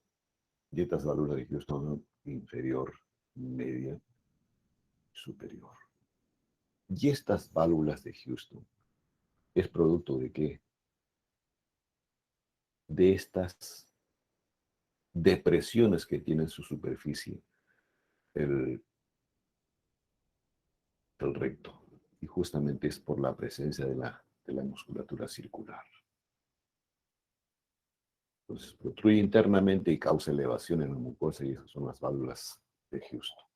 Estas son internas. Entonces, esa válvula, la inferior, está ubicada a 3 centímetros del límite con el recto. La media está ubicada a 3 centímetros por encima de esta primera que hemos comentado, pero en el lado derecho. Y la superior está ubicada igual a 3 centímetros de la media, pero en el lado izquierdo. Pues 2 válvulas de Houston en el lado izquierdo y solamente una en el derecho.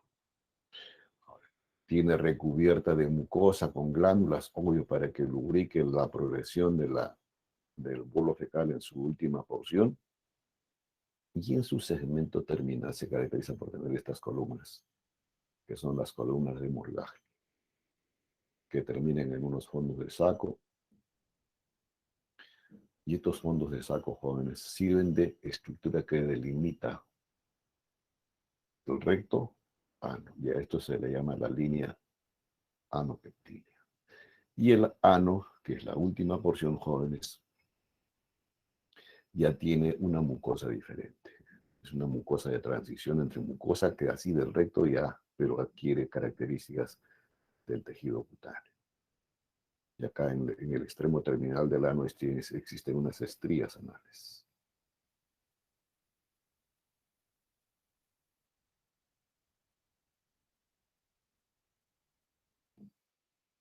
Luego, obvio acá creo, jóvenes. Ahora, adyacente a la pared recto ano, obvio que tiene inervación y tiene drenaje venoso, existen unos plexos, hemorroidal superior y hemorroidal inferior.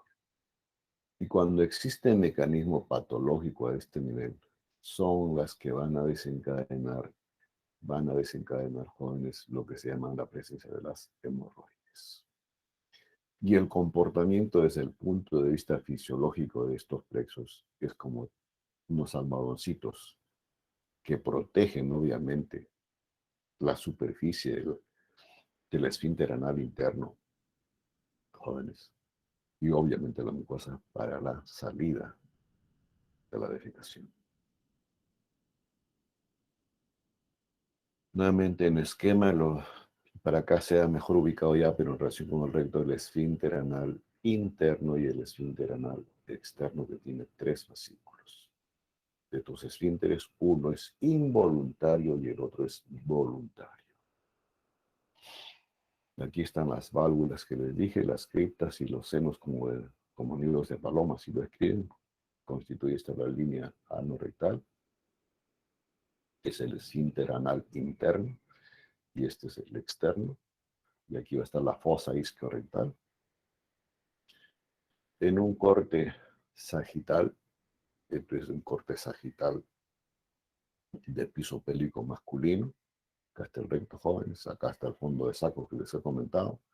Fascia, que es la única, la fascia recto vesical, que separa, digamos, cara anterior del recto con la cara posterior de la vejiga, posterior inferior.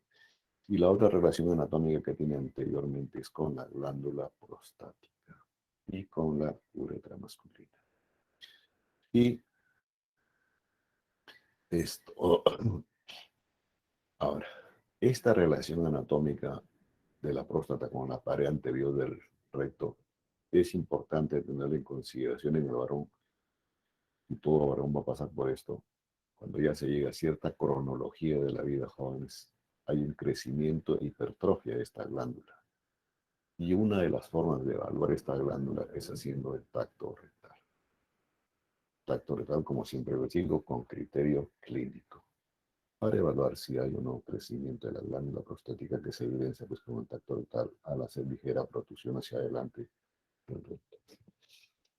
Entonces, esa es la relación anatómica en el varón, y la relación anatómica en el piso pélvico femenino es inicialmente, jóvenes, con el útero y fundamentalmente con el canal vaginal. Canal vaginal. Y la única estructura que separa la pared anterior del recto con la pared posterior de la vagina es un tejido conjuntivo débil, frágil. Entonces, por eso es que cuando hay relaciones de intentos de violación, etcétera, se pueden producirse bien desgarros hacia el recto o al revés, formando lo que se llaman las fístulas a ese nivel. Una vista posterior de lo mismo, perdón, superior de lo mismo, Glutinata jóvenes, sigmoides, vista superior, vejiga, esto recto, es varón. Esto es mujer. Acá en la mujer hay dos fondos de saco, creo que voy a comentarles eso, jóvenes, disculpen. Dos fondos de saco, fondo de saco recto uterino y fondo de saco útero vesical. Y este es el verdadero fondo de saco de Douglas. Ya estoy hablando de peritoneo, verdadero fondo de saco de Douglas. Este es el piso pélvico de las vísceras que hay en el piso pélvico femenino, o sea, el útero es el que guarda relación con el recto, y no la vejiga como en el varón. Y estos son el esfínter anal, jóvenes, con los músculos conformantes del piso pélvico. Para que recuerden la irrigación que tiene el recto ano y el drenaje venoso, que ya también fue revisado. No lo desarrollo nuevamente, vuelvo a repetir, porque eso ya fue tocado, pero eso no significa que si fue materia de primera unidad no sea evaluada en esta segunda unidad. Eso tienen que saberlo bien. Hasta ahí toda la conformación de lo que es tubo digestivo. Lo que falta por revisar, jóvenes, y avanzaremos hasta donde nos alcance el tiempo,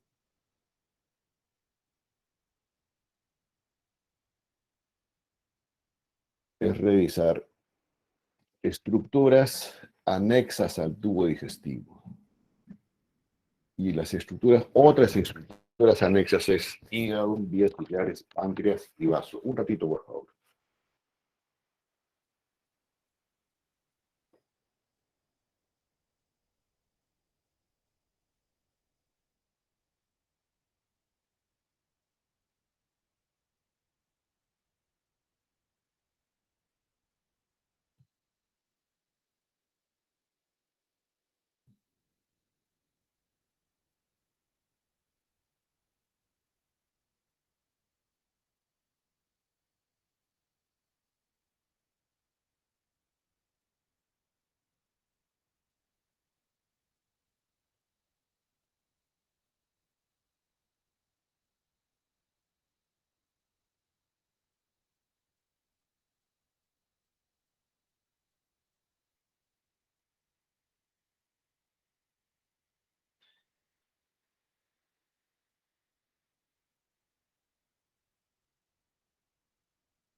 ¿Me escuchan? Sí, doctor, sí se escucha. Bien. Continuaremos entonces. Aquí tienen ustedes, jóvenes, todas las diferentes partes que hemos comentado del tubo digestivo. Lo único que falta es recto ano. Y las estructuras que vamos a revisar están aquí. Hígado cortadito, páncreas. Lo que falta aquí es el bajo. Peritoneo es otra estructura relacionada con las vísceras intraabdominales. Ya en parte se lo fui comentando. Para que ustedes vean la ubicación y cómo están relacionadas estas dos o tres estructuras que a continuación revisamos, que también ya las fui precisando cuando hemos revisado estómago y duodeno. Aquí está el hígado, jóvenes. Peso más o menos de kilo, kilo y medio. Tiene más volumen y más elevación en el lado derecho, por eso es que el hemidiafragma del lado izquierdo, del lado derecho es más elevado en comparación con el izquierdo. Tiene mayor proporción en el recién nacido por la función que cumple el hígado en esa edad. En este lado están viendo ustedes los canalículos biliares que hay dentro del parénquima hepático y después los canalículos biliares extrahepáticos. Ligamento falciforme, que es otro repliegue peritoneal, y que este ligamento falciforme constituye y constituyó inicialmente la división primaria que se manejó del hígado en lóbulo derecho y lóbulo izquierdo, porque ahora eso es simplemente histórico. Ahora se habla en la división de la glándula hepática, se habla de segmentos hepáticos. Nuevamente para que recuerden ustedes los cuadrantes que hay esto es lo que manejamos en la enseñanza médica. Entonces el hígado está ubicado en el hipocondrio izquierdo y en el epigastrio. Esta es una vista anterior y esta es la proyección de una vista anterior y posterior.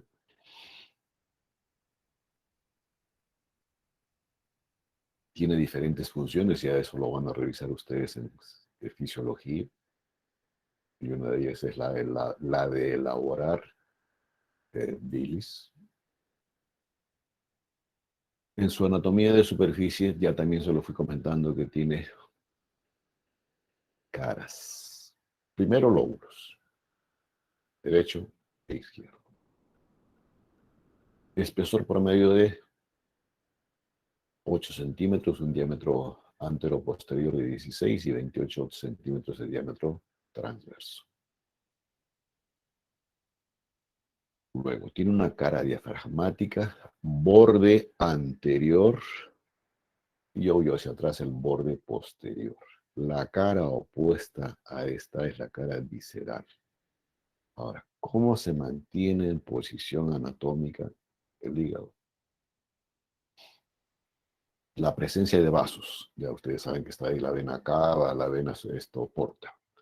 Pero también quienes participan fundamentalmente son los ligamentos coronarios, ligamentos triangulares y ligamento falciforme. Esto está adosado a la pared abdominal anterior y esto está adosado al diafragma.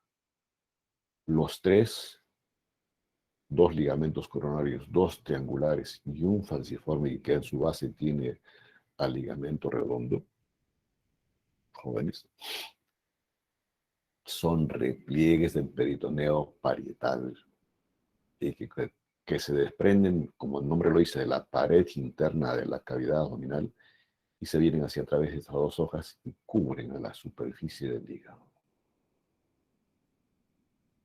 Entonces, cuando está en el entorno de la superficie de diferente víscera, se llama peritoneo visceral.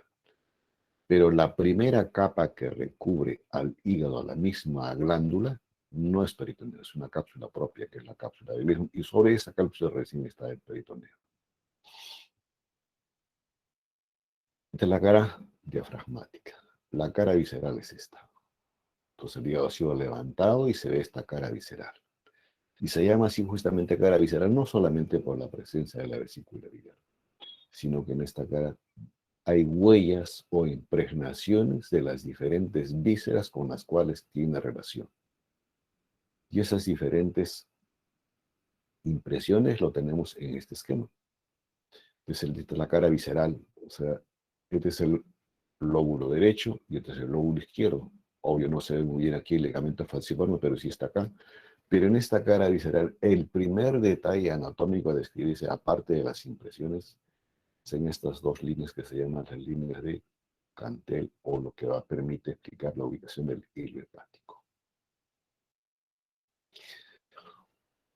Digamos, casi, digamos, en la misma ubicación que tiene el ligamento falciforme anteriormente, está este ligamento, que es el ligamento venoso. Que este ligamento venoso después, en relación a su borde inferior, es este ligamento redondo. Entonces, una primera línea en la descripción de la cara visceral. La otra línea, orientada hacia el lado izquierdo, es siguiendo que el borde izquierdo de la vena hepática y la parte media de lo que es la vesícula biliar. Entre ambas se pone una línea horizontal, está la clásica H. En esta línea horizontal de esas dos líneas está ubicado el hilo hepático o porta hepática. Y el hilo constituyen que diferentes estructuras que ingresan o salen del hígado. ¿Qué ingresa? La arteria. ¿Qué ingresa? La vena porta. ¿Qué sale? Canalículo biliar.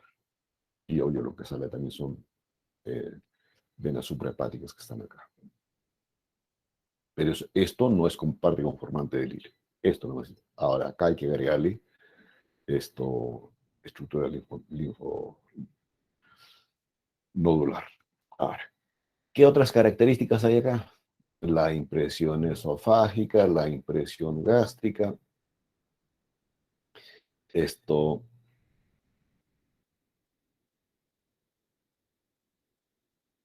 En el lado izquierdo vamos a encontrar la impresión suprarrenal, el lóbulo caudado en el lado entre la fisura del ligamento venoso y la vena hepática, la impresión renal, la impresión duodenal y finalmente la impresión cólica. Entonces, por eso se llama cara visceral. Este es el borde inferior y este es el borde posterior, romo. Algunos le llaman la cara posterior.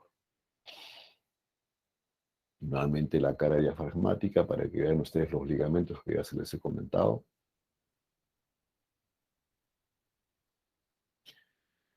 Y este es el hígado in situ, levantado ligeramente el borde anterior para poner en evidencia la cara visceral. Y poner en evidencia que les dije que es del ligamento falciforme, acá volvemos jóvenes, se desdobla y forma el peritoneo visceral recubriendo al hígado. Y ese peritoneo visceral, cuando está a este nivel de la superficie hepática, esas dos hojas nuevamente se juntan.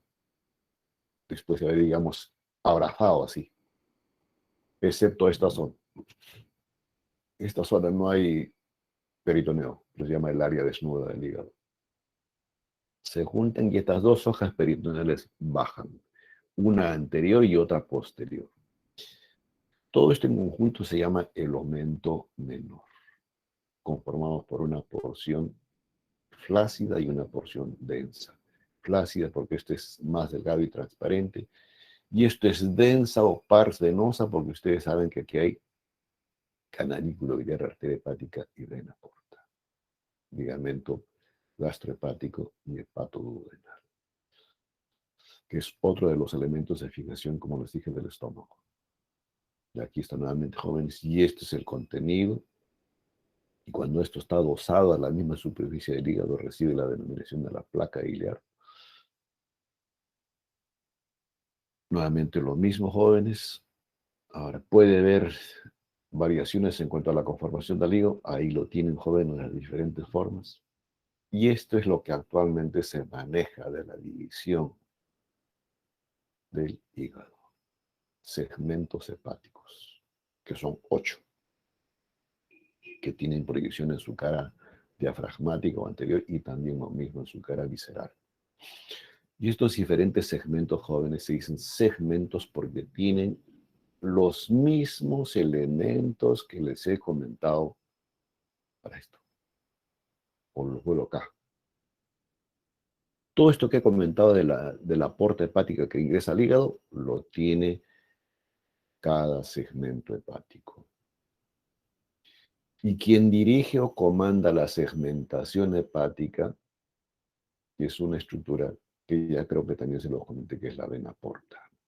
Entonces, Comuniaud, que es el que se encargó de diseñar o establecer esta segmentación, se dio el trabajito pues, de seguir el comportamiento de la porta, de la arteria y los canalículos, pero el que el patrón más constante tiene es la vena porta. Por eso es que la porta es quien se considera como parámetro de referencia para hablar de estos 8 segmentos.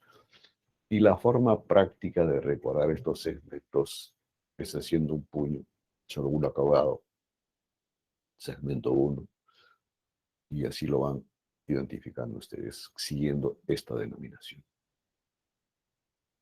Y cada segmento tiene su peculiaridad.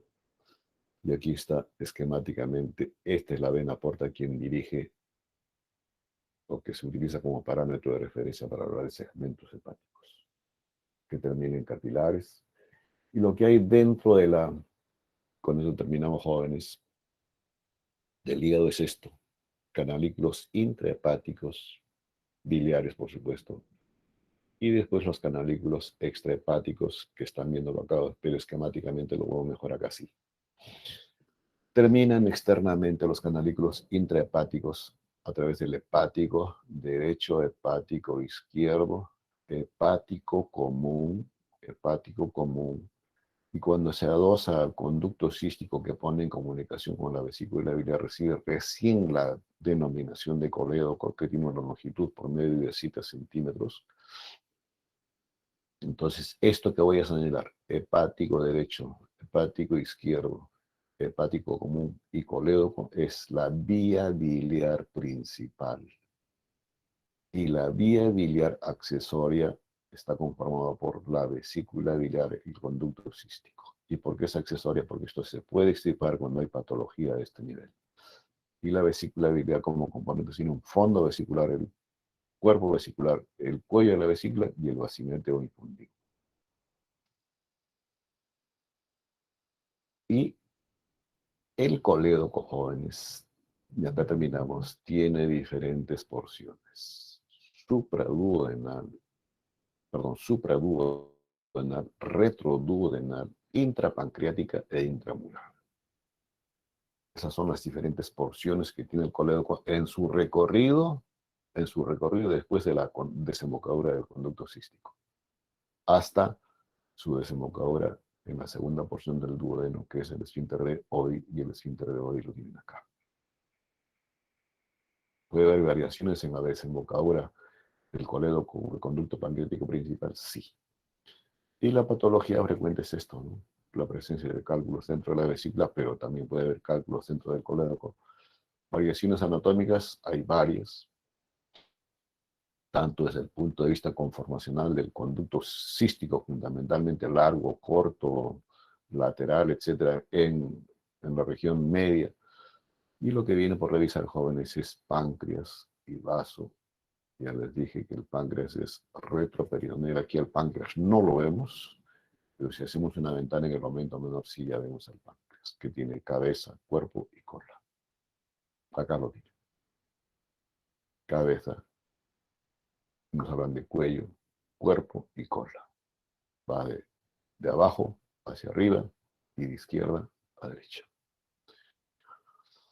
Cuando se obstruye el orificio de drenaje del páncreas, obvio, puede ser mecanismo de desencadenamiento de lo que se llama pancreatitis, siempre y cuando sea una obstrucción mecánica. Pero bueno, puede haber pancreatitis de otras etiologías. Bueno, el tiempo nos ha ganado, jóvenes. Creo que este primer tema de esta semana es la que va a estar así, jóvenes. Y los demás temas son relativamente más cortos y va a tener una mejor distribución para que no se queden con temas no desarrollados adecuadamente, pero no es porque no lo quieren hacer jóvenes, sino es por creo que ya se los comenté, factor tiempo en la programación del curso y por disposición en nivel superior. Si tuviesen alguna pregunta.